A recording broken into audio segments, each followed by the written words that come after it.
अब तो हो रहा है सर।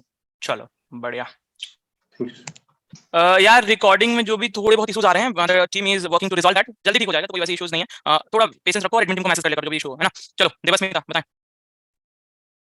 No sir. बताएं, समझ में आ रहा है हाँ सर, आ रहा है। और क्लियर हो रहे हैं क्वेश्चंस? हाँ। चलो बेटा। तो चलो ये तो इंडिया वाले थे, बाकी तो अपना ओटीए आईएमए है ना, एएफए बाकी लोगों का अंडरस्टूड है कि तुम लोग हो, है ना। चलो पढ़ाई करते हैं। ये क्या क्वेश्चन है? एनजीसीडा समयोस activity must not India invade India. No invade क्या होता है ना, सीरियस वाले से क्या पूछो, सीरियस वाले तो हमेशा होते रहते हैं कि सर कितने क्वेश्चन आएंगे एग्जाम में, पता नहीं क्वेश्चन कहाँ से आता है, कुछ पता ही नहीं चलता। तुम लोग का अलग ही रहता है ना, ढंग से पढ़ो यार, क्वेश्चन होंगे, ऐसा थोड़ी है कि क्वेश्चन नहीं होगा, है ना, याद नहीं रहता, समझ में नहीं आया, अलग चलते रहता है। चलो कोई नहीं, अभी तक पढ़ लो। हाँ, ठीक है, एनडीए वाले काफी बेटर है तुम लोग से। वो क्वेश्चन इतना डायरेक्ट पूछता है ना, हिस्ट्री के क्वेश्चन में देख रहा था, इतना डायरेक्ट क्वेश्चन पूछा है तो दिखाऊंगा, तुम्हें दिखाऊंगा ना, तो देखना तुम कहना कि सर इंडिया में क्या, हमें भी इंडिया देने दो फिर से वापस। चलो अब पढ़ते हैं। कल वाला चीज रिवाइज हम करेंगे सर, हम कब करेंगे पीवाईक्यूज, करेंगे कब करेंगे नहीं पता, करेंगे। देखो मैं अभी एक बार चल रहा है एक लाइन में, क्योंकि अभी चीजें एक दूसरे से रिलेटेड है, क्लियर होते चले फिर एक साथ पीवाईक्यूज भी करेंगे, ठीक। चलो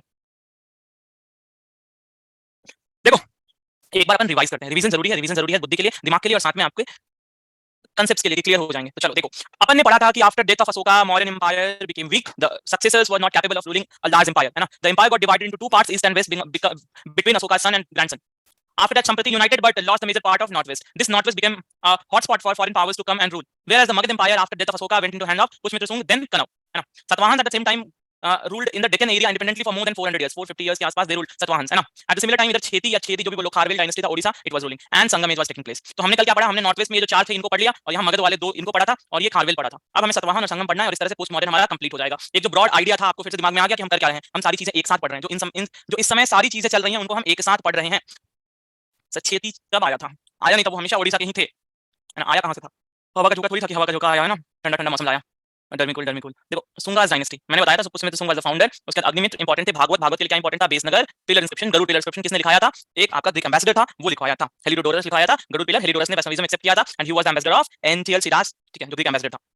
सुंगा डायनेस्टी के बारे में लिटरेचर कहां से पता चलता है, हमने देखा था। फाउंडर सुंगा थे, खारवेल से लड़े थे, ब्राह्मणिज्म को revivalism, the revival is the Brahmanism was revived during the period of Pushyamitra Sunga, he performed to Ashvamedha yajna and he was as written in Divyavadana he destroyed Sanchitupa, as written in Divyavadana he destroyed Sanchitupa, है ना। पतंजलि इनके contemporary थे। अग्निमित्र जो विदिशा का viceroy था, he became the king or he was tolerant towards Buddhism, he repaired Sanchitupa and constructed Barahat स्तूप।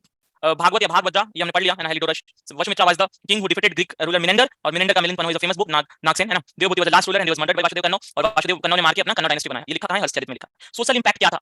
तो एक तो रिलीजियस चेंज हुआ, बुद्धिज्म से आपका किधर आ गया, the focus was again shifted to Brahmanism या Vaishnavism, Vaishnavism to be precise. Gangetic valley को इंडो ग्रीक से डिफेंड किया, ब्राह्मणिज्म को रिवाइव किया, संस्कृत लैंग्वेज प्रमोट किया, और art was used to depict common people, है ना। अभी तक क्या यूज होता था? Art was used to depict Buddhism में बुद्धा एंड बुद्धा से रिलेटेड है ना, जो कांसेप्ट था देवी देवताओं का, that was depicted through art, but यहां पे common people were depicted through arts. Kannauj dynasty के फाउंडर वासुदेव कन्नो है, और it is said to be the descendant of sage Kanva, rishi कन्नो के, ये ऋग्वेद के 10वें मंडल में लिखा हुआ है। सिमुक से क्या हो गए? सिमुक जो आंध्र रूलर था तत्वाहन का, जो हम पढ़ेंगे अभी, सिमुक ने हरा दिया कन्नौज को, लास्ट रूलर इनका सुशर्मन था, है ना। और ये जब सुशर्मन हटा तो छोटे छोटे छोटे छोटे ऐसे बट गए ना, टुकड़ों में बट गए, है ना। उसके बाद खारवेल जो यहाँ पे ओडिशा वाला रीजन है, इसके फाउंडर कौन थे? Mahamegha Vahana was the founder of this. यहाँ के बारे में इंफॉर्मेशन मिलता है हाथी गुफा इंस्क्रिप्शन, है ना, हाथी गुफा इंस्क्रिप्शन से। और यही छेदी सेदी छेती जो बोलो खारवेल, दे आर यहाँ से, ये जो छेती डायनेस्टी था यहाँ से माइग्रेट करके आए थे, जैनिज्म के सपोर्टर थे, और आर्ट एंड म्यूजिक को पैट्रोनेज दिया, और ओडिसी डांस दिया। तो देखो देख रहे हो, आई गेस आपको रिवीजन करने में प्रॉब्लम तो नहीं हुई, रिवाइज कर दिया था ना अच्छे से, रिलेट भी हो गया होगा, बस एक बार देखना था, है कि नहीं? ज्यादा मेहनत हुई क्या? नहीं ना। अच्छा आपको एक बात पता होना चाहिए, ऋग्वेद एक बार में कंपाइल नहीं हुआ, जो 10 मंडल है, 10 मंडल क्या किया गया, अलग अलग टाइम कंपाइल हुआ है, तो एक बार में ऋग्वेद कंपाइल नहीं हुआ है। अब इंडो ग्रीक्स की बात आती है, इंडो ग्रीक्स यहाँ से इंडिया में, यहाँ से इधर से इंडिया क्यों आए? क्योंकि ग्रेट वाला चाइना बना, सीथियंस इधर नहीं जा सकते तो इधर आए तो पर्थियंस हमारे इधर आए, और इस तरह से इंडो ग्रीक्स इंडिया में आ गए ना, एक दूसरे का धक्का देके आगे। पहले इंडो ग्रीक्स आए, तो सबसे पहले क्या हुआ? गोल्ड कॉइन इशू किया, हेलेनिस्टिक आर्ट इंट्रोड्यूस किया, गंधार आर्ट का डेवलपमेंट हुआ, लार्ज नंबर ऑफ कॉइन्स, है ना, निकल कॉपर सिल्वर के हुए। फेमस रूलर तो मिलिंदा मिलिंदा जो बोल लो, है ना, और नागसेन से मिला मिलिंद पन्हो, हमने पढ़ लिया है। पॉलिटिकल इंपैक्ट था कि सिल्वर कॉइन बाइलिंगुअल स्टार्ट किया। स्क्रिप्ट आपकी कौन सी थी? ब्राह्मी और खारोस की स्क्रिप्ट था। बाद में वही ब्राह्मी बस रख के कनिष्क ने खारोस की कैंसिल कर दिया था, कनिष्क, है ना, इनका जो चौथा वाला कुशान है। गोल्ड कॉइन पहली बार इशू हुआ, ग्रीक कैलेंडर इंट्रोड्यूस किया। इसके बाद आते हैं सकार्स, है ना। सकाते उन्होंने ग्रीक्स को हटाया, 5 ब्रांचेस में आए थे, पांचों में जो चौथा ब्रांच था, the western branch was the prominent one who ruled till 4th century C, मतलब 300 साल के आसपास तक रूल किया, है ना, 300 साल तक के आसपास रूल किया। सीथियंस देखो, आपके इंडो ग्रीक्स इधर तक थे, सीथियंस इधर तक आ गए, मथुरा पाटलिपुत्र तक आ गए, उज्जैन बलिगजा तक आ गए, और यहाँ तुम देखोगे, है ना, यहूदी किंगडम इधर है, ये इधर आएगा, जब इनको हटाएगा तो यहाँ पर्थियंस बैठे होंगे, पर्थियंस आएंगे, तो ऐसे ही होगा, है ना। सीथियंस ने किसको दिया था? पर्थियंस को क्या दिया था? शेल्टर दिया था। हरिवंश जो बुक है उसमें लिखा है कि ये लोग आधा सर मुंडा के घूमते थे। बोलन पास के थ्रू हुआ, इनका पहला रूलर जो था मोगा मोआ मॉस जो भी बोल लो, है ना, और इसके कॉइन्स का अभिषेक लक्ष्मी, लक्ष्मी का एक फॉर्म है, उसकी क्या थी? फोटो थी। Rudradaman one was there famous ruler, जिसने सुदर्शन लेख रिपेयर कराया था, है ना। पहली बार चेस्ट संस्कृत, चेस्ट मतलब शुद्ध संस्कृत में क्या हुआ? कोई इंस्क्रिप्शन लिखा गया था, और ये सुदर्शन लेख रिपेयर कराने के लिए कोई टैक्स नहीं लिया था। और 57 बीसी के आसपास में जब उज्जैन का किसी राजा ने सकास को हराया था, तो सक्संवत स्टार्ट हुआ था। देखा था आपने जाके कल सक्संवत और विक्रम संवत देखा था? इतनी क्यूरियोसिटी थी क्लास के बाद जाके एक बार चेक करें कि सक्संवत और विक्रम संवत में साल कितना होता है, बताओ। देखा था? नहीं देखा था, very good, proud of you. नहीं सर, सुबह देखा। ये कौन है जिसने सुबह देखा? वेरी गुड, आकाश। हिम्मत नहीं हुई, देखना देखना देखना है ना? कोई तो बहुत प्यार से बोल रहा है, बता दो सर। अरुण। इनके दो लीनियर्स थे, छहतराज और कर्दमकास, है ना? तो छहतराज से, अच्छा एक बात पता है, क्षत्रिय जो है ना, क्षत्रिय जो हम लोग कहते हैं राजपूत, राजपूत सर कौन, जो कि वॉरियर क्लास होते हैं ना, तो वॉरियर्स का जो लीनियज है, आप जो क्षत्रिय राजपूत है ना, क्षत्रिय देखो पहले क्या था, ब्राह्मण, क्षत्रिय, वैश्य, शूद्र, ये इंडियन आपका क्या था, वर्ण सिस्टम था। लेकिन इस क्षत्रिय में जो क्षत्रिय राजपूत जो हुए हैं, they trace their lineage from this, आपका क्या बोलोगे, इंडो ग्रीक्स, कुषाण, पार्थियंस, इनसे आपका लीनियज ये ड्रॉ करते हैं ना, this lineage is connected to this. Clear? ये तुम्हारे जनरल नॉलेज के लिए चीज, मतलब कॉमन उसके लिए है। ठीक, क्लियर है? पर्थियंस, सेंट थॉमस इनके टाइम आए थे और इनका फेमस किंग गोंडो, फेरेंस। अब आते हैं कुषाण, ये 5 ब्रांचेस में आते हैं, यूनाइट होकर इंडिया आते हैं, पहले बैक्टीरिया आते हैं, फिर काबुल आते हैं, फिर गंधार आते हैं, फिर मथुरा आते हैं, फिर वाराणसी तक पहुंच जाते हैं। कनिष्क इनका पॉपुलर किंग था। कनिष्क के समय क्या हुआ, ये सिल्क रूट कंट्रोल करता था, सिल्क रूट से बहुत पैसा इकट्ठा किया, है ना? इसके एरा को शक एरा कहते हैं, और गवर्नमेंट ऑफ इंडिया ने इसे अडॉप्ट किया। दो कैपिटल था, Peshawar, Mathura. Fourth Buddhist council हुआ, है ना? बामियान में बुद्धा की स्टैचू जो बनी थी, है ना? बहुत बड़ी सी बुद्धा की स्टैचू बनी थी, मतलब इट वाज बहुत बढ़िया। जाके सर्च करना, ये जरूर सर्च करना, बामियान में बुद्धा की स्टैचू जो तालिबान ने गिराया। Equal status to Indian gods, society में इंटीग्रेट हुए। इसने क्या किया, बाइलिंगुअल कॉइन डिसकंटिन्यू किया। ये सब लोग थे जो कनिष्क के कोर्ट में थे। क्लियर है? अब सोशल एंड पॉलिटिकल इंपैक्ट हमने पढ़ा कि brick wall, burned brick for flooring, है ना? हॉर्स राइडिंग के लिए तुम्हारा क्या, सैडल्स और स्टिरप्स, जैसे प्रीवियस ईयर आया है। Turban, tunic, trousers, long coat, helmet, boots, dressing pattern में शामिल हुआ। अल्टाई माउंटेन से ये क्या निकालते थे, गोल्ड निकालते थे, और इन्होंने टाइटल्स ऐसा लिया जिससे पब्लिक एक्सेप्टेंस इनको मिले। ठीक, तो ये थे कुषाण, और इस तरह से हमने खत्म किया था पोस्ट मॉडर्न। इसमें किसी को कोई डाउट, पोस्ट मॉडर्न में किसी को कोई डाउट? हाथी कुछ इंस्क्रिप्शन खारवेल, है ना? खारवेल जैनिज्म से रिलेटेड था।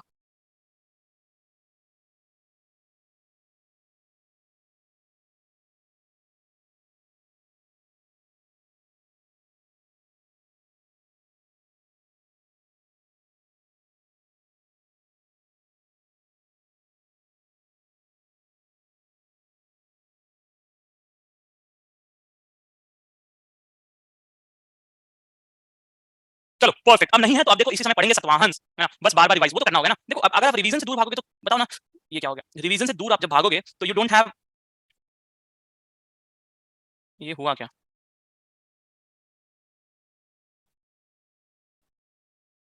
Just give me a second ना, एक सेकंड थम जाओ।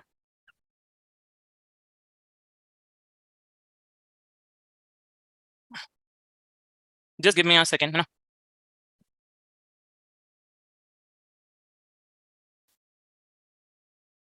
हम्म, हम्म, हम्म, हम्म, हम्म।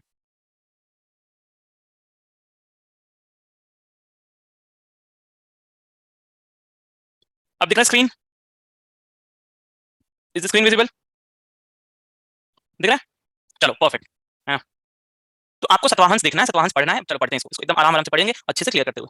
देखो सतवाहन एम्पायर देखो, अगर यहाँ मैप देख रहे हो तो एक टाइम पे, अभी जो मैप है ये बताता है कि एक टाइम पे इनके पास इतना बड़ा कंट्रोल था ना, over the period of time. जब एक होता है ना कि जो मैक्सिमम, है ना, जैसे तुम अगर साइन थीटा का ग्राफ बनाते हो, साइन थीटा का तुम ग्राफ बनाते हो तो ये ऐसे बनता है, याद है, देखा है? ऐसे ऐसे, तो this is the maximum point, है ना? ये तुम्हारा मैक्सिमम पॉइंट होता है। Sorry for bringing math in between, but समझते हो ना, this is the maximum point. ये तुम्हारा मिनिमम मिनिमम पॉइंट कहां हो जाएगा, ये आ जाता है, आता है। वैसे ही एक समय जब पोटेंशियल, है ना, जब सबसे ज्यादा तुम्हारा क्या हुआ होगा, ठीक है, कंट्रोल हुआ होगा, तो सतवाहन एम्पायर कुछ ऐसा दिखता होगा। ठीक, मिनिमम 0, मैक्सिमम 90। अच्छा, चलो आगे देखो, सतवाहन के बारे में पढ़ते हैं। अब देखो, अब यहाँ मैंने टाइम फ्रेम, देखो फिर से मैं बोल रहा हूँ, time frame is not important at times. मैंने ऐसा कुछ बोला, किसी ने एक क्वेश्चन मैंने दिया था आपको टेस्ट में, जिसमें वो मैच द फॉलोइंग था, टाइम वाला था ना क्वेश्चन, याद है? टाइम वाला मैच करने के लिए, तो फॉलोइंग आर करेक्ट ऑप्शंस 1 2 3, है ना? एक में 2600 लिख के लिखा था आईवीसी, है ना? एक में तुम्हारा 1000 लिख के लिखा था। अब पॉइंट ये है कि सर कहते रहते हो कि टाइम फ्रेम नहीं इंपॉर्टेंट है, क्वेश्चन नहीं दे रहे हो टाइम से, बताओ हम करें तो करें क्या, है ना?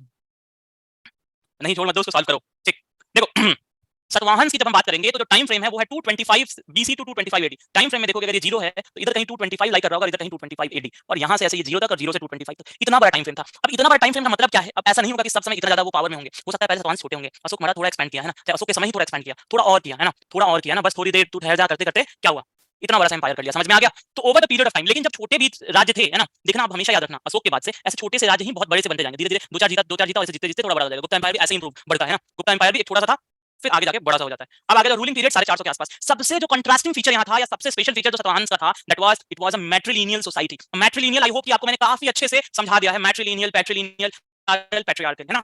तो बी गुड स्टूडेंट्स और बता दो मैट्रिलिनियल होता क्या है ना? What is a matrilineal society? कौन बताएगा? Raise your hand, who is going to explain मैट्रिलिनियल?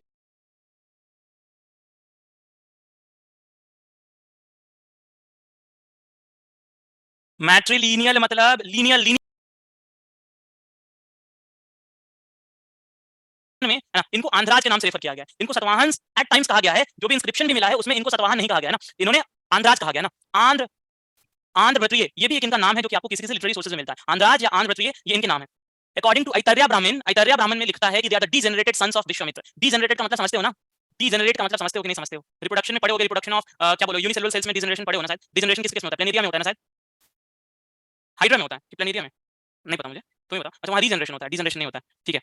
तो रीजनरेशन और डिजनरेटेड का मतलब क्या हो जाता है कि वो वैसे जो भ्रष्ट है ना, पथभ्रष्ट समझते हो ना, पथभ्रष्ट है ना, भ्रष्ट ऐसे लिखते हैं ना, पथभ्रष्ट। अब पथभ्रष्ट कौन होता है? जो रास्ता भटक गया ना, तो जो विश्वामित्र सेज थे, सेज विश्वामित्र, उनके ये डिजनरेटेड सन्स कौन थे? सतवाहन थे। अशोका के जो सेकंड मेजर रॉक एडिक्ट है उसमें सतवाहन का मेंशन है, ठीक। अशोका का जो सेकंड मेजर रॉक एडिक्ट है उसमें मेंशन है सतवाहन का। सप्तवाहन, अब देखो इनका जो नाम होता है ना, सतवाहन, ये नाम के पीछे का लॉजिक है कि सप्तवाहन क्या होता है? सन के जो सूरज का, तुम कभी भी अगर if you look at the imagery of sun god, तो देखो आप घोड़े, 7 घोड़े आगे होते हैं सूर्य के, है ना, सूर्य के 7 घोड़े आपने देखा है?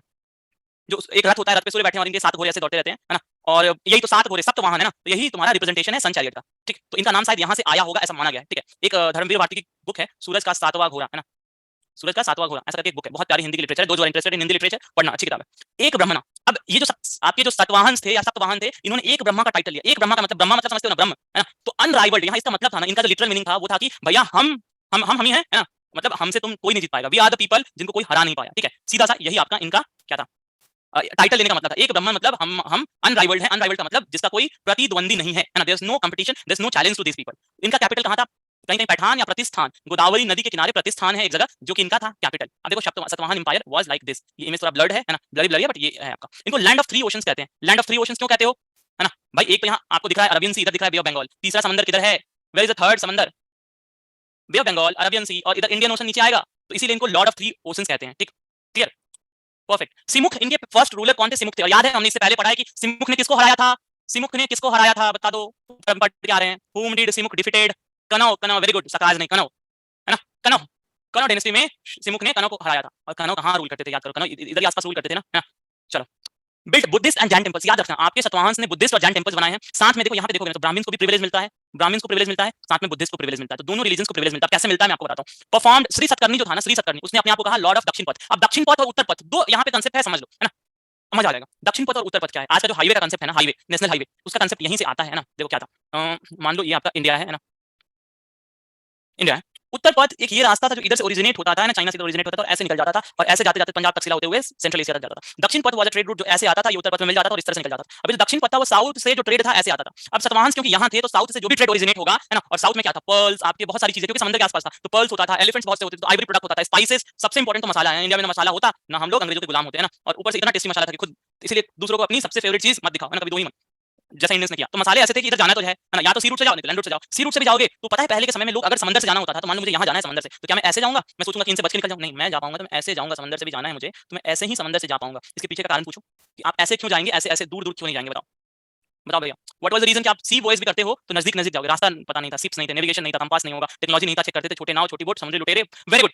कंपास नहीं था, सबसे लॉजिकल पॉइंट, कंपास था ही नहीं उस समय, है ना। कंपास तो बाद में डेवलप हुआ है, कंपास बाद में आपका, कब कंपास डेवलप हुआ है? इंडस्ट्रियल रेवोल्यूशन जब इंग्लैंड में हुआ, राइजिंग टेक्नोलॉजी आई तो कंपास डेवलप हुआ, तब जाके अंग्रेजों ने यहाँ से ऐसे चल के रास्ता खोजना। तब तक आप क्या करते थे? ऐसे ऐसे ही चलेंगे ना, नियर द शोर, है ना, आप समुद्र के किनारे किनारे ही जाएंगे, क्योंकि छोटी छोटी नाव होती थी, नाव बड़े भी होते थे, तो ये नाव कैसे चलते थे?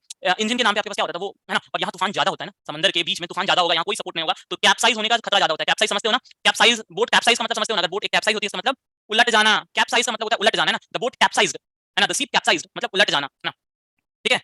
इंग्लिश की क्लास ले लो तुम साथ में, है ना।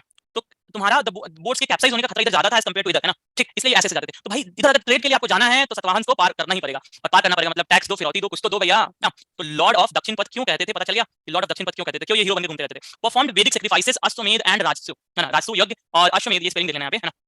तो परफॉर्म वैदिक सैक्रिफाइसेस अश्वमेध एंड राजसु यज्ञ इन्होंने किया, ठीक। First king to donate land to Brahmans on large context. अब देखो यहाँ मतलब क्या है, सतवाहन ने पहली बार ये प्रथा स्टार्ट करी कि ब्राह्मण्स को जमीन दिया। जमीन का मतलब मान लो ब्राह्मण्स ने आपके लिए कोई यज्ञ कराया और बोला कि ये लो, है ना, इतनी बड़ी जो जमीन है आपकी हो गई दक्षिणा में, ये ले जाओ, आप इसमें उगाओ, अन्न खाना खाओ, जो करना करो। और ये ब्राह्मण्स के साथ साथ ही नहीं, उन्होंने बुद्धिस्ट, है ना, यहाँ बुद्धिज्म भी लिख लेना कि बुद्धिज्म को भी डोनेट किया लैंड। तो पहली बार ये होता है, इसलिए इंपॉर्टेंट है, क्वेश्चन में पूछ सकता है कि फर्स्ट टाइम लैंड डोनेट किसने किया था, है ना, ऑन लार्ज स्केल, है ना, छोटे छोटे तो नहीं, है ना, बड़े अमाउंट में इन्होंने डोनेट किया। अब देखो यहाँ बोट्स वर नॉट डेवलप्ड। हाला कौन था? हाला वाज एक रूलर था जो कि इनका 14th या 17th रूलर था। अब इस पे क्लैरिटी नहीं है, but he was one of the important rulers, ठीक है। अब देखो गाथा सप्तशती एक प्रकृत टेक्स्ट बुक है, ये जो लैंग्वेज यूज करते थे, द लैंग्वेज वाज प्रकृत, याद रखना, लैंग्वेज कौन सा था? प्रकृत था। तो अब एक बात बताओ, मैंने जो अशोका के एडिक्ट्स की बात करी थी, तो हमने बोला था कि साउथ में जो एडिक्ट्स उसने लगवाए हैं, है ना, वो लैंग्वेज प्रकृत ही था। तो अगर आपका यहाँ तक प्रकृत फॉलो होता था, है ना, द प्रकृत language was follow till here, है ना, क्योंकि सतवाहन से यहाँ तक इनको ही प्रकृत आता था। इसका मतलब समझ सकते हैं कि इवेंचुअली लगभग पूरे इंडिया में उसमें प्रकृत लैंग्वेज डोमिनेट कर रहा था, ठीक है। गाथा सप्तशती वाज रिटन और इसमें 700 इरोटिक वर्सेस हैं, ठीक, इसमें गाथा सप्तशती में। अब आ जाओ, ये तो अर्ली सतवाहन थे। लेटेस्ट सतवाहन में गौतमी पुत्र सतकर्णी, है ना। अब Gautamiputra Satakarni was one of the major rulers जिनके बारे में पढ़ना है। इसकी जो माता थी उसका नाम था गौतमी बलसरी, और ये जो है ना नासिक इंस्क्रिप्शन, नासिक प्रशस्ति लिखी गई है, नासिक इंस्क्रिप्शन। वहां प्रशस्ति मतलब क्या होता है? आगे हम इलाहाबाद प्रशस्ति पढ़ेंगे हर्षवर्धन का, है ना। प्रशस्ति मतलब क्या होता है ये बताओ, व्हाट इज प्रशस्ति? किसी की प्रशंसा में जो लिखा है ना, प्रशस्ति मतलब किसी की प्रशंसा, समझते हो ना, प्रेज में, something that is written in praise of someone is called prashasti, ठीक है। और ये जो होता था प्रशस्ति वाज रिटन इन प्रोज, है ना, प्रोज समझते हो ना, और वर्स होता है ना, प्रोज होता है पोएट्री और प्रोज, यही तो होता है ना। तो something that is written for someone है ना, प्रोज ये भूल जाओ, प्रोज होता था कि पोएट्री होता था, मुझे नहीं पता, बट किसी के प्रशंसा में है ना कुछ लिखा जाता है, दैट इज प्रशस्ति है ना। जैसे वो याद है, लोग पढ़ते थे ऐसे गोल सा घुमा होता था, ये घोषणा किया जाता है कि इसने ये किया है ऐसे करके, है ना, पूरे साम्राज्य में इसकी घोषणा करा दी जाए, ऐसा वाला। तो वैसे ही नासिक पे एक पिलर पे ये सब लिखा हुआ है कि किसने लिखा है, मतलब ये जो लिखा हुआ है गौतमीपुत्र सतकर्णी के बारे में, लेकिन जो लैंग्वेज यूज हुआ है उससे पता चलता है कि उसकी मां ने लिखा है। जैसे मेरा बेटा सतकर्णी ने ऐसा ऐसा किया, मैं सतकर्णी के लिए बहुत गौरवान्वित हूँ, है ना, बहुत बहादुर लड़का है, मतलब राजा है, ऐसा कुछ करके लिखा होगा। इसलिए कहा जाता है कि गौतमी के पर्सपेक्टिव से लिखा गया है, लेकिन लिखा किसके लिए गया है, गौतमीपुत्र सतकर्णी के लिए लिखा गया है। क्लियर है ना। वैसे भी mother never goes out of adjectives या for compliments for their child, है ना। एक मां के लिए तो बेटे का जितनी बड़ाई कर दो उतनी बड़ाई, है ना। ठीक है, Gautamiputra revive the power of Satavahana. तो देखो हुआ क्या था, पहले अर्लियर सतवाहन 450 इयर्स रूल करे हैं, उसमें कुछ तो टाइम होगा जब थोड़े उनके पावर डिमिनिश हो गए होंगे, तो गौतमीपुत्र आया और इसने क्या किया, पावर को रिवाइव किया ना, बोला कि मैं हूं निंजा हथौड़ी, है ना, रखता हूं सबको अपने, पता नहीं जो भी डायलॉग मारा होगा, है ना, उसमें जो भी डायलॉग होगा कि, और इसने क्या करी, रिवाइव करी पावर को, सतवाहन को, लोग को हराया। देखो ही डिफीटेड वेस्टर्न क्षत्रप्स, यहां जो सरकार बैठे हुए थे ना, यहां पे उनको बोला कि इधर आओ, तुमको हम हराते हैं। और इसके बाद है ना पुलमाई 4 जो था इसका लास्ट रूलर था, किसका, सतवाहन का जो था, Pulamavi 4 was the last ruler. लेकिन इससे पहले वशिष्ठ पुत्र, है ना, वशिष्ठी पुत्र श्री सतकर्णी, देखो यहाँ गौतमीपुत्र मतलब इसकी माता का नाम गौतमी था, यहाँ वशिष्ठी पुत्र मतलब वशिष्ठी का बेटा श्री सतकर्णी मैरिड रुद्रदामन वंश डॉटर। अब देख रहे हो यहाँ पे रुद्रदामन है ना, जो पिलर इंस्क्रिप्शन, यहाँ रुद्रदामन वन और इधर सतवाहन है। तो इसने क्या किया, इसने तो हरा दिया था ना, गौतमीपुत्र ने हरा दिया था इनको, है ना, लेकिन ये जो था रुद्रदामन की बेटी से शादी कर लेता है। ठीक, कॉइन्स जो लाते हैं, टीन, कॉपर, ब्रॉन्ज, लीड। अब लीड वाले कॉइन्स पे क्या बना था, शिप, है ना, आपका शिप का फोटो बना हुआ था लीड वाले कॉइन्स पे। ठीक, क्लियर है। बिल्ड चैत्याज। अब चैत और विहारा क्या होता था, chaitya where the Buddhist temples, Buddhist temple को चैत्याज कहते हैं, और विहारा तो जानते हो मॉनेस्ट्रीज जो होती थी जहां बुद्धिस्ट मॉन्क रहते थे, है ना, बुद्धिस्ट मॉन्क जहां रहते थे उसको क्या बोलते हैं, विहाराज बोलते हैं। तो इन्होंने चैत्याज बनाया है और विहाराज बनाया है। उसमें से एक इंपॉर्टेंट चैत्य है कारले, कारले आपका महाराष्ट्र डेक्कन में पड़ता है, वहां एक चैत्य बनाया, that is a popular one, है ना, एक पॉपुलर चैत्य है आपका ये।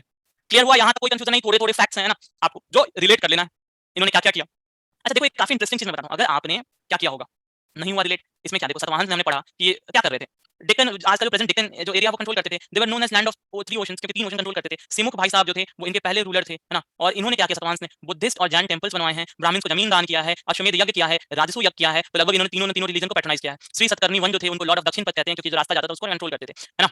आपका Gautamiputra Satakarni was a prominent आपका रूलर जिसने इनकी पावर को रिवाइव किया, इसने वेस्टर्न समाज को हराया, इसके बारे में नासिक प्रशस्ति लिखा हुआ है ना, और इसने एक ब्रह्म, है ना, एक ब्रह्म का जो टाइटल था गौतमीपुत्र सतकर्णी ने लिया था। Pulamavi 4 was the last ruler. Vashishthiputra Satakarni ने रुद्रदामन वन की बेटी से शादी किया। इन लोगों के सिक्के, अब यहाँ से सतवाहन के जो सिक्के हैं, टीन, कॉपर, ब्रॉन्ज, लीड के होते थे, इन्होंने चैत्याज बनाया और विहाराज बनाया। Chaityas were the Buddhist temple and viharas were the monasteries. Karle का जो चैत्या है डेक्कन वाला, दैट इज पॉपुलर लैंग्वेज इनकी क्या थी, लैंग्वेज वाज प्रकृत, और इनका जो स्क्रिप्ट था वो था ब्राह्मी। ब्राह्मी स्क्रिप्ट में ये प्रकृत लैंग्वेज लिखते थे। एडमिनिस्ट्रेशन में देख लो एक चीज बस याद रखना कि सबसे छोटा जो होता था उसको ग्राम कहते थे, ग्राम से ऊपर होता था अहराज, और अहराज को डिस्ट्रिक्ट समझ लो आज का, उसके बाद होता था जनपद, और जनपद के बाद होता था फ्यूडेटरीज मतलब प्रिंसिपैलिटीज, जो कि छोटे छोटे समझ लो एक राज्य, है ना, सतवाहन का राज्य, इसमें छोटे छोटे फ्यूडेटरीज होंगे, है ना, और एक यहीं से स्टार्ट होता है फ्यूडेटरी सिस्टम। अब ये सिस्टम क्या होता है मैं आपको थोड़ा अच्छे से एक्सप्लेन करूंगा, बट अभी गिव मी सम टाइम, है ना, then you will have some sunshine. तो फ्यूडेटरी होते थे छोटे छोटे बटे हुए, इन फ्यूडेटरीज में छोटे छोटे जनपद होते थे, और इन जनपद में डिस्ट्रिक्ट्स होते थे, और डिस्ट्रिक्ट्स में गांव होते थे। तो इनका एडमिनिस्ट्रेशन का लेवल समझ में आ गया।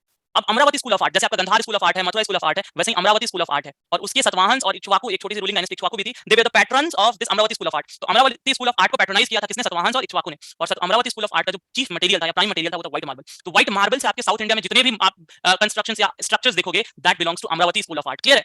अब इसके एग्जांपल्स आपको क्या मिलेंगे, कोई एग्जांपल बताओ अमरावती स्कूल ऑफ आर्ट से व्हाइट मार्बल से जो जो चीजें बनी है साउथ इंडिया में, बताओ, क्यों कोई याद है। हाँ, बिहार से फिनिशिंग बनाते थे और टाइम उसमें मोंक्स रहते थे। बेसिकली ताजमहल तुम्हारा साउथ इंडिया में है। वाह, बहुत सही, क्या एग्जांपल दियो, एंशिएंट टाइम की अपन बात कर रहे हैं ना, और तुम आगे मेडिवल में उठ के। अरे तो सकाज को देखो, डिफीट करने का मतलब थोड़ी होता है कि हरा के एकदम खत्म कर दिया, है ना, हराया और एकदम से खत्म कर दिया। डिफीट किया, उसके बाद जैसे किसी ने अपनी बेटी की शादी फिर से कर दी, बात खत्म, उसका साम्राज्य आ गया।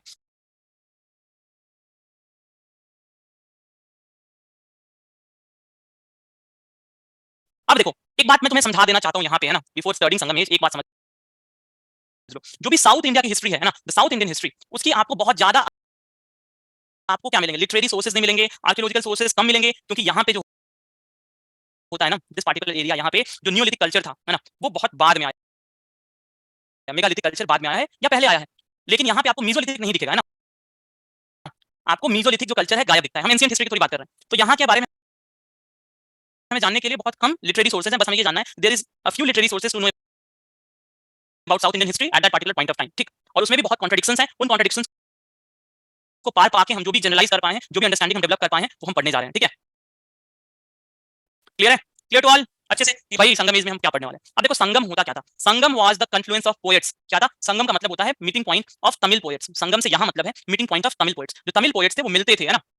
अब देखो स्कॉलर्स के बीच में तुम्हारा डिफरेंस है ना, कि क्रोनोलॉजी में there is a major difference in the chronology of Sangam age, है ना। ठीक, कोई कहता है ठीक कि जो असेंबलीज होती थी, संगम्स होते थे, है ना, वो एंशिएंट टाइम में रेगुलरली बुलाया जाता था, लेकिन जो 3 मेजर संगम था ये किसके कंट्रोल में हुआ है, पांड्या रूलर्स के इन्फ्लुएंस में या पांड्या रूलर्स के पैट्रोनिज में। समझना, पैट्रोनिज का मतलब समझते हो, है ना। तो रॉयल पैट्रोनिज इनका था, पांड्या रूलर्स का था। पहला जो होता है वो होता है ओल्ड मदुरई। ओल्ड मदुरई का मतलब क्या होता है, ये जो पुराना वाला मदुरई था बहुत पहले वहां होता है। दूसरा वाला होता है कपड़ापुरम या इसी को कपटपुरम कहते हैं ना, कपड़ापुरम या कपटपुरम जो जगह है वहां होता है। अब देखो जो फर्स्ट संगम है यहाँ पे थोड़ी डिटेल्स में आई गेस इधर हमने लिखा है कि नहीं लिखा है, लेट मी चेक एक बार, let me go through it, नहीं लिखा है तो चलो यहीं तुम पढ़ो है ना। यहाँ पे कहा गया है ओल्ड मदुरई जो पहला आपका क्या हुआ था संगम हुआ था, it was attended by gods, gods and आपका जो लेजेंडरी सेजेस होते हैं है ना, इन्होंने अटेंड किया। ये यहाँ से यहाँ रिलेट कर लेना, ठीक है। कि पहला वाला जो फर्स्ट मदुरई था it was attended by gods and legendary sages, इसका कोई लिटरेरी सोर्स नहीं मिलता है। मतलब इस संगम में जब पोएट्स मिले तो कुछ भी लिखा गया होगा ना, उसका कोई सोर्स मिला नहीं, मतलब हमें कोई लिटरेचर मिला नहीं, कहाँ गायब हो गया नहीं पता, ठीक। सेकंड वाज हेल्ड एट कपटपुरम या कपड़ापुरम, और यहाँ भी सेवरल पोएट्स अटेंड करे, लार्ज नंबर पोएट्स अटेंड करे, बट यहाँ का एक ही हमको प्रोमिनेंट किताब मिलता है, दैट इज टोलकापियम है ना। ये टी ओ यहाँ स्पेलिंग करेक्ट कर लेना, मैं यहाँ लिख देता हूँ। ये क्वेश्चन पूछा है सीरियस में, टोलकापियम है ना, टोलकापियम है ना, एक हटा दोगे तो ये स्पेलिंग सही है। Tolkappiyam is the only book that is left, और ये किताब किसके बारे में, this book is on grammar rules. तो समझ में आ रहा है हम संगम में पढ़ क्या रहे हैं, हम पढ़ क्या रहे हैं, हम साउथ इंडियन हिस्ट्री पढ़ रहे हैं। साउथ इंडियन हिस्ट्री को हम किस तरह से पढ़ रहे हैं, सबसे बड़ी चीज है साउथ इंडियन हिस्ट्री हम किस तरह से पढ़ रहे हैं, लिटरेचर के बेस पे पढ़ रहे हैं। जो अवेलेबल लिटरेचर बच गया था उस समय, उसकी हेल्प से हम हिस्ट्री कंस्ट्रक्ट कर रहे हैं साउथ इंडियन स्टेट्स का। संगम पीरियड हम इसलिए कहते हैं क्योंकि Sangam was a confluence of poets. तीन संगम हुए, पहला संगम हुआ मदुरई में, ओल्ड मदुरई में, और इसको ऐसा कहा गया कि भगवान तक अटेंड करने आए। दूसरा हुआ कपटपुरम में, कपटापुरम या कड़वापुरम, और इसमें एक ही लिटरेचर हमारे पास रहा, it was attended by large number of poets, and एक ही बुक रह गई, वो था Tolkappiyam, and it is a book on grammar, एक ग्रामर की किताब है जो कि बहुत पॉपुलर बुक है ना। उसके बाद जो थर्ड संगम होता है, the third Sangam was founded by है ना, जो तीसरा संगम था इसका देखो यहाँ लिखा है मुदाती रूमरन है ना, Mudathirumaran was the founder of third Sangam. और यहाँ भी केवल जितनी किताबें लिखी गई थी उनमें से बस कुछ चंद किताबें रह गई हैं, जिनको हम उनसे इन्हीं किताबों से हम क्या करेंगे, उस समय की सोसाइटी के बारे में जानेंगे समझेंगे। समझ में आ रहा है? तो जो भी हमें इंफॉर्मेशन मिलता है that is very filtered, very less, और उन्हीं के बेसिस पे बस हम क्या करेंगे, साउथ इंडियन हिस्ट्री को पढ़ेंगे समझेंगे। क्लियर है? चलो परफेक्ट। अब देखो ये संगम इसमें तीन डायनेस्टी है, एक है चोला डायनेस्टी, एक है पांड्या डायनेस्टी, और एक है चेरा डायनेस्टी। अब देखो चोलास का कैपिटल क्या था, उदयपुर, इनका कैपिटल क्या था, मदुरई था, इनका कैपिटल कहाँ था, मुचिली था। अब देखो ये चीज आपको यहाँ भी मिल जाएगा, देखो कैपिटल में लिखा होगा मदुरई उदयपुर, और इनका वांची कहते हो चेरास को, और इसी को आप क्या कहते हो, मुरुची भी कहते हो, ठीक है। इधर आ जाओ, संगम एज के लिए हमारे पास संगम एज को समझने के लिए क्या क्या लिटरेचर है, तो एक तो है संगम लिटरेचर, दूसरा है अशोकन इंस्क्रिप्शन। आपको अशोका इंस्क्रिप्शन में मैंने बताया था कि उसने लिखा था कि चोला चेरा और पांड्या से हमारे रिलेशन कैसे थे, फ्रेंडली हैं। दूसरा हाथी गुफा इंस्क्रिप्शन जो आपका खारवेल ओडिशा वाला है, उसमें भी संगम लोगों के बारे में थोड़ा लिखा हुआ है, ठीक। मेगास्थनीज एंड प्टोलेमी जो ग्रीक ऑथर्स थे, उन्होंने भी कुछ कुछ लिखा है, ठीक। उसके अलावा अशोक का जो मेजर रॉक एडिक्ट 2 है, जिसमें चेरा चोला और पांड्या का जिक्र है, वही अशोकन इंस्क्रिप्शन में मेजर रॉक एडिक्ट 2 जो है। और जो लिटरेचर, जो संगम लिटरेचर मिला है वो किस नेचर का है, जो संगम लिटरेचर मिला है वो किस नेचर का है, तो the nature is narrative. Narrative का मतलब आप समझते हो ना, नरेटिव का मतलब समझते हो कि नहीं समझते हो? और डाइडेक्टिक मतलब क्या होता है ये बताओ। नरेटिव का मतलब स्टोरी की तरह है ना, एक स्टोरी की तरह नरेट करते हुए है ना। और डाइडेक्टिक मतलब क्या होता है, डाइडेक्टिक का मतलब होता है तुम्हारा समथिंग दैट इज मतलब कुछ नॉलेज से रिलेटेड, आप उसको पढ़ो तो कुछ सीखने मिले ना, not something that is for fun है ना। जैसे आप अगर हाफ गर्लफ्रेंड चेतन भगत की लिखी हुई किताब पढ़ते हैं तो आपको उससे शिक्षा क्या मिलती है ना? उस किताब से कभी कुछ कहना चाहता है, बिल्कुल कुछ नहीं कहना चाहता। लेकिन अगर आप उसी की जगह पे क्या पढ़े, आप पढ़ लें, कौन सी किताब पढ़े, आप पंचतंत्र पढ़ लें है ना, पंचतंत्र पढ़ लें विष्णु शर्मा की, तो यार एडुकेटिव है ना, उससे शिक्षा मिलती है ना, एजुकेटिव है कि नहीं। पंचतंत्र में है ना लाइफ ऑफ अ योगी पढ़ लें, वेरी गुड है ना, रश्मि दत्ती पढ़ लो भाई है ना, गीता पढ़ लो, जो भी पढ़ लो, तो you will gain information out of it है ना। Revolt of revolution 2020 revolt of 2020 किसकी किताब है भाई, रेवोल्यूशन 2020 है ना, चेतन श्रीमान चेतन भगत की किताब रेवोल्यूशन 2020 है ना। रिवॉल्ट ऑफ 2020 चेतन भगत ने कब लिख दिया चलो है ना। हाँ शशि थरूर को आप पढ़ना है तो आप इनको पढ़ सकते हैं, क्या नाम है, मेरी फेवरेट किताब है कौन सी यार, मैं नाम कैसे भूल सकता हूँ, अरुंधति रॉय के गॉड ऑफ स्मॉल थिंग्स।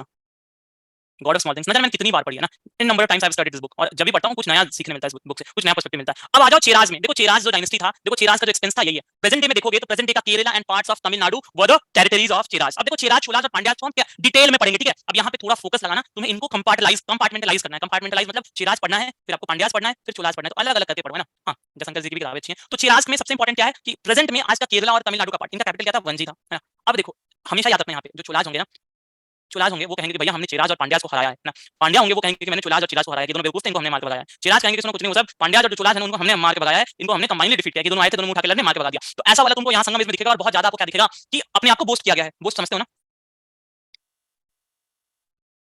ठीक है, क्लियर है। क्रॉनिकल्स ऑफ कुरु वुमेन। अच्छा यहाँ स्पेलिंग देख लो, डाइडेक्टिक नहीं, हाँ यहाँ सी लगा दो है ना, डाइडेक्टिक होता है, ठीक है, डाइडेक्टिक होता है, ठीक है। और ये यहाँ से हटा देना, स्पेलिंग से ठीक कर देता हूँ, डाइडेक्टिक है ना, डाइडेक्टिक। चलो इधर देखो, fight versus Cholas and Pandyas है ना, ये कहाँ लिखा हुआ है, फागुलूर इंस्क्रिप्शन जो है ना, फागुलूर इंस्क्रिप्शन जो है वो पहला साउथ इंडियन क्या है इंस्क्रिप्शन है, और इसमें 3 जनरेशंस ऑफ चिराज के बारे में लिखा हुआ है। The 3 generation of Cheras are represented through this Pugalur inscription. और फुगुलर इंस्क्रिप्शन जो है इसमें आपको बताता है कि चिराज ने पांड्याज और चोलाज के साथ लड़ाई करी। इनका जो एम्ब्लेम है वो है बो एंड एरो है ना, बो और एरो, या बो बोलो, दिस इज अ फ्लैग। इनका जो झंडा है उस पे आपको बो का साइन मिलेगा, वो एम्ब्लेम है इनका। चेरन सेनुकेतवन, अब ये जो चेरन सेनुकेतवन था that was the greatest king है ना, ये बहुत महान राजा था इनका। शिलापतिकरण है ना, कहीं कहीं शिलापतिकरम भी लिखा होता है, करण लिखा हो कोई दिक्कत नहीं है। This is a book written about a love story between Kovalan and Kannagi है ना, कोलवन और कनगी के बीच का लव स्टोरी है। अब ये देखो ये है क्या है ना, ये कल्ट है ना, कुल्ट नहीं है, कल्ट है। अब देखो होता क्या है, यहाँ एक लव स्टोरी है बिटवीन अ मर्चेंट, है ना, एक कोलवन एक क्या होता है, एक मर्चेंट है और इसको क्या हो जाता है, ही फॉल्स इन लव विद, है ना, ही शिलापतिकरण लिखा किसने है, तो इलांगो अडिगल ने लिखा है, सबसे पहले याद रखना इलांगो अडिगल ने लिखा है Silappatikaram. And this book is about love story between Kovalan and Kannagi. Kannagi कौन है, एक तुम्हारा डांसर है and he falls in love with the girl. अब क्या होता है, इसकी जो पत्नी है माधवी, है ना, माधवी इज हिज वाइफ, उसको पता चलता है और वो जाती है राजा के पास। राजा ने कोलवन को क्या किया, सजा दे दी, मृत्यु की, है ना। The king orders Kovalan death. और ये कौन राजा होता है, पांड्यन किंग होता है, ऐसा लिखा हुआ है कि पांड्यन किंग था जिसने क्या कर दी, कोलवन को मौत की सजा दे दी। अब Madhavi got to know about this, इसका कहना है कि वो मेरा पति था, वो कुछ भी करे, तुम कौन होते हो ऐसा करने वाला, and she transforms into a goddess, और पूरी जो मदुरई होती है, मदुरई को आग लगा देती है। तो this is the story of Kovalan and Kannagi, है ना, यहाँ डबल जी हो जाएगा, कोलवन और कनगी। ये स्टोरी क्लियर है, ये सेनुगुटवन की जो स्टोरी है शिलापतिकरण, है ना, ये क्लियर है कि नहीं है, क्लियर हुआ कि नहीं हुआ बताओ सर। यू आर सेइंग उल्टा, उल्टा क्या हो गया, कनगी वाइफ है माधवी, अच्छा माधवी इज द गर्ल, अच्छा एक मिनट रुक जाओ, रुक जाओ एक second, just let me go through this, एक बार मैं खुद देख लेता हूँ स्टोरीज में मैं कैसे कंफ्यूज हो गया, एक सेकंड यार, एक सेकंड रुक जाना है ना। हाँ ठीक है, देखो स्टोरी क्या है, एक बार मैं फिर से रिपीट करता हूँ स्टोरी, मैं नाम इधर उधर कर दिया थोड़ा सा, एक बार स्टोरी समझो, ठीक है, sorry extremely sorry for that. चलो ये देखो, कहानी है कि कोलवन एक इंसान है ना, ठीक है, कोवलन नाम है, कोलवन नहीं कोवलन नाम है ना, कोवलन, है ना, एक सेकंड, एक सेकंड रुक जाना भैया, can I tell the story, why you tell, है ना, लास्ट बार पढ़ा था क्या, रोहित बताओ। अब देखो कोवलन जो है ना, कोवलन इज अ मर्चेंट, है ना, कोवलन इज अ मर्चेंट, चलो बताओ, तुम ही बताओ, आ जाओ, तुम ही सुनाओ कहानी भाई, कौन वाले हो, रेज योर हैंड।